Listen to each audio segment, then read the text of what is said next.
let's do our final lesson of the week. So again, ruler, paper. We're going to do a little investigation with this centroid again. So you're going to start by drawing a triangle on your paper, any sort of triangle you want. It doesn't matter what it looks like. And what we're going to do is we're again going to find the midpoint of each side by using folding. So pause the video, take a few minutes to do that, and find that midpoint. So instead of connecting the midpoint to the vertex, this time we're going to connect the midpoints to create a triangle inside. So we're just going to connect those real quick.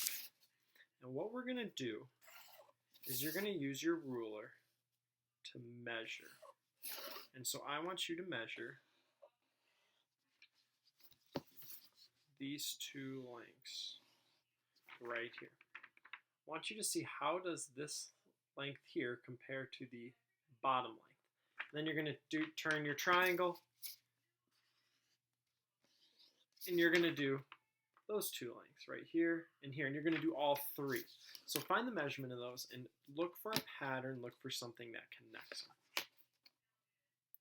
Pause the video and try it out.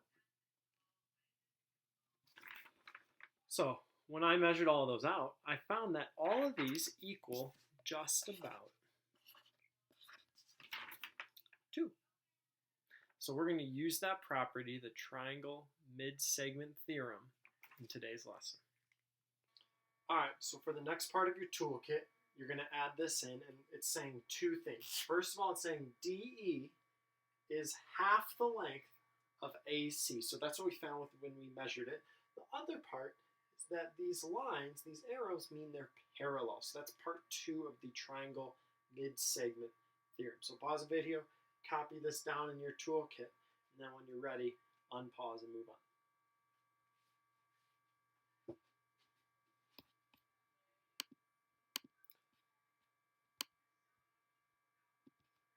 So a simple application of this is knowing that BC is 26. If DE, if these two lengths are the same and these two lengths are the same, we can conclude that x equals, this x length equals 13. It's half the length of that. That's just a simple way of using it. A way of using it that involves a little bit more algebra, but the same principle is down here, where we're saying, what if AB equals 3x plus 8 and GJ, this whole bottom length, equals 2x plus 24. It's asking what is the length of AB. So we know that 3x plus 8, if you take that length and double it, you get 2x plus 24. So we're just going to use our algebra to simplify this. So we're going to distribute 6x plus 16 equals 2x plus 24. Subtract 2x to both sides. 4x plus 16 equals 24. We're going to subtract 16. Get 4x equals 8. And if we divide by 4, you get x equals 2. So we have to keep in mind the question is asking us what is AB. So how we're going to find AB now is put x equals 2 back in for x there. So we have 3 times 2 plus 8 gives us 6 plus 8, which is 14. So that's another way of using this triangle mid-segment theorem. And the last way we're going to use it is a sort of application where in construction and building and anything, triangles are a very strong shape. And so they're used in these, this is called a truss.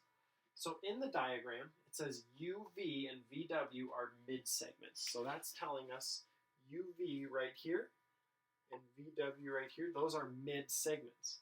So we know that VW is 57 and RT, this bottom length, is 90.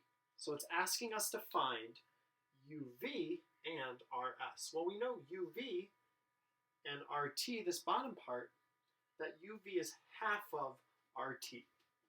So we're saying UV equals 90 times 1/2 equals 45 inches.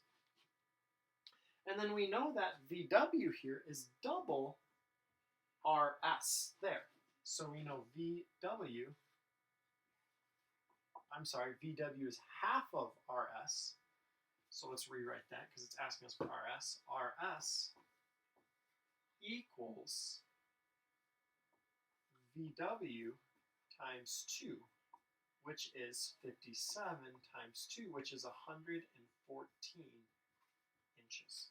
So that's another way to use this triangle mid-segment theorem. So there's going to be some problems assigned to you on Clever, so make sure you go in there and try to use this triangle mid-segment theorem to solve them. That concludes our first week. Thanks for joining us. Again, if you have any constructive criticism on how I can make these better, please let me know. I'm doing my best and trying to figure this out the best I can. Thanks.